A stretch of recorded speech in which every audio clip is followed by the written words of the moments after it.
Carla, tinutulungan si Daniel Padilla na makamove on.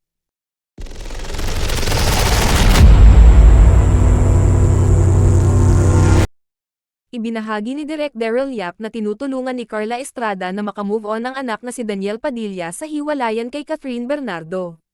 Sa kanyang FB post, sinabi ni Direk Daryl na nagkaroon siya ng pagkakataon na makausap si Carla ilang buwan na ang nakalipas. Wala raw siyang alam sa isyong pagbebenta ng bahay ni Carla.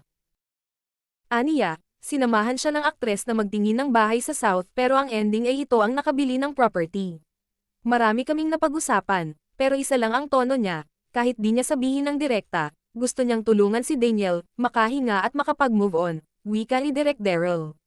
Hindi na raw niya natanong ang isyu tungkol sa di umano'y may utang si Carla sa pamilya ni Catherine Bernardo dahil tinamad na siya. Dagdag pa niya, imposibleng naghihirap ang dahilan kaya nagbebenta ng property ang mag-inang Carla at Daniel. Sa totoo lang, hindi na kami madalas mag-usap ni Moms, kasi super close niya kila Martin Romualdez, di ba? Kaya I'm sure kung maghihirap man si Moms, feeling ko imposible, hindi yan magbebenta ng property, wika niya.